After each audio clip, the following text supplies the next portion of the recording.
Hi hello welcome back to my YouTube channel. ನಾನು first time mutton sambar ಹೇಗೆ ಮಾಡೋದು ಅಂತ ಮಾಡ್ತಾಯಿದ್ದೀನಿ. ಸೊ ಬನ್ನಿ ಅದಕ್ಕೆ ಏನೇನು ಬೇಕು ಮಟನ್ ಸಾಂಬಾರಿಗೆ ಅಂತ ನೋಡೋಣ, ಮತ್ತು ಮಾಡೋದು ಕೂಡ ಹೇಳ್ತೀನಿ. ಸೊ ಮಟನ್ ಸಾಂಬಾರಿಗೆ ಬೇಕಾಗಿರುವಂಥ ಮಸಾಲೆ ಫಸ್ಟ್ ಏನೇನು ಅಂತ ಹೇಳಿದ್ರೆ, ಮಸಾಲೆ ಐಟಮ್ಗೆ ಒಂದು 10ರಿಂದ 12 ಬೇಡಿಗೆ ಮೆಣಸಿನ್ಕಾಯಿ ತೊಗೊಂಡಿದ್ದೀನಿ. ಮಣ್ಣು ಕಟ್ಟಿದ ಮೆಣಸಿನ್ಕಾಯಿ ಒಂದು 10, ಮತ್ತು ಒಂದು ಚಿಕ್ಕ ಸೈಜಲ್ಲಿ ಒಂದು ಟೊಮೊಟೊ ತೊಗೊಂಡಿದ್ದೀನಿ.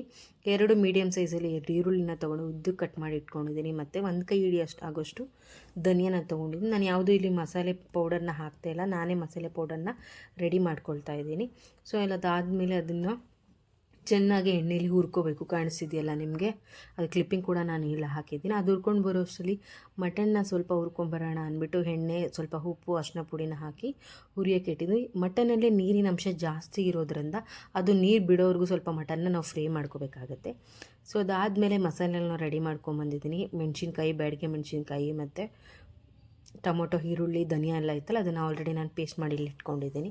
ಅದಾದಮೇಲೆ ಇನ್ನೂ ಒಂದು ಮಸಾಲೆ ಕೂಡ ರೆಡಿ ಮಾಡ್ಕೋಬೇಕು. ಒಂದು 10ರಿಂದ 12 ಬೆಳ್ಳುಳ್ಳಿ, ಶುಂಠಿ, ಒಂದು 5 ಚಕ್ಕೆ, ಒಂದು 5 ಲವಂಗ, ಮತ್ತು ಒಂದು ಕೈ ಹಿಡಿಯಷ್ಟು ಕೊಬ್ಬರಿ, 1 ಕೈ ಹಿಡಿಯಷ್ಟು ಕಡಲೆಪಪ್ಪನ್ನ ರೆಡಿ ಮಾಡಿ ಇಟ್ಕೊಂಡಿದ್ದೀನಿ. ಅದನ್ನು ಕೂಡ ನಾನು ಇಲ್ಲಿ ಮಿಕ್ಸಿಗೆ ರುಬ್ಕೊಂಡು ಬರ್ತಾಯಿದ್ದೀನಿ.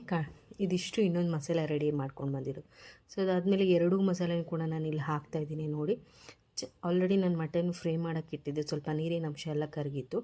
ಮತ್ತು ಅದನ್ನು ನಾನು ಕುಕ್ಕರ್ಗೆ ಸರ್ವ್ ಮಾಡಿಬಿಟ್ಟು ಮಸಾಲೆ ಎಲ್ಲ ಹಾಕಿ ಅದಕ್ಕೆ ಚೆನ್ನಾಗಿ ಉಪ್ಪೆಲ್ಲ ಹಾಕಿ ಮಿಕ್ಸ್ ಮಾಡ್ತಾಯಿದ್ದೀನಿ. ನೋಡ್ತಿದ್ದೀರಲ್ಲ ನೀವೇ, ಕಾಣ್ತಿದೆಯಲ್ಲ ನಿಮಗೆ, ಆ ಕ್ಲಿಪ್ಪಿಂಗ್ ಕೂಡ ನಾನಿಲ್ಲಿ ಹಾಕಿದ್ದೀನಿ. ಆ ಮಟನಲ್ಲಿ ನೀರಿನ ಅಂಶ ಅನ್ನೋದು ಏನಿರುತ್ತೆ ಅದೆಲ್ಲ ಕಂಪ್ಲೀಟಾಗಿ ಡ್ರೈ ಆಗಿಬಿಡ್ಬೇಕು. ಅಲ್ಲಿವರೆಗೂ ನಾವು ಮಟನ್ನ ಹುರಿತಾನೆ ಇರಬೇಕು ಎಣ್ಣೆಯಲ್ಲಿ.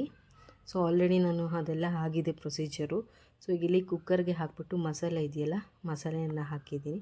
ನಮಗೆ ಎಷ್ಟು ಬೇಕೋ ಅಷ್ಟು ನೀರು ಅಳತೆ ನಾನು ನೋಡಿಕೊಂಡು ನಾವಿಲ್ಲಿ ಹಾಕ್ಕೋಬೇಕಾಗತ್ತೆ. ಫೈನಲಾಗಿ ಇಲ್ಲಿ ಮಟನ್ ಮಸಾಲ ಪೌಡರ್ನ ನಾನು ಹಾಕಿದ್ದು ಒಂದೇ, ನಾನು ಪೌಡರ್ ಹಾಕಿರೋದು. ಇನ್ನು ಮಿಕ್ಕಿದೆಲ್ಲನೂ ನಾನು ಮನೇಲೇ ಕೂಡ ಸಾಂಬಾರು ಪುಡಿ ಅದೆಲ್ಲ ನಾನು ಅಂಗಡಿ ಪುಡಿದೇನು ಹಾಕಿಲ್ಲ, ನಾರ್ಮಲಾಗಿ ಮನೇಲೇ ಮಾಡ್ಕೊಂಡು ಹಾಕಿದ್ದೀನಿ, ಧನಿ ಎಲ್ಲ ಹುರಿದು.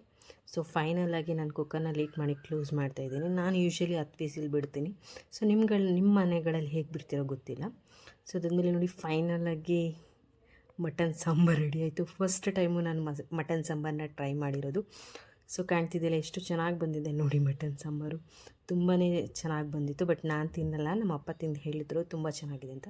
ಸೊ ಅದ್ರ ಜೊತೆ ಮುದ್ದೆ ಇದ್ದು ಒಂದು ಸೂಪರ್ ಆಗಿದೆ. ಮನೆ ಮಾಡ್ಕೊತೀನಿ, ಹೇಗಿತ್ತು ಅಂತ ನನಗೆ ಕಮೆಂಟ್ ಬಾಕ್ಸಲ್ಲಿ ತಿಳಿಸಿ. Thank you for watching.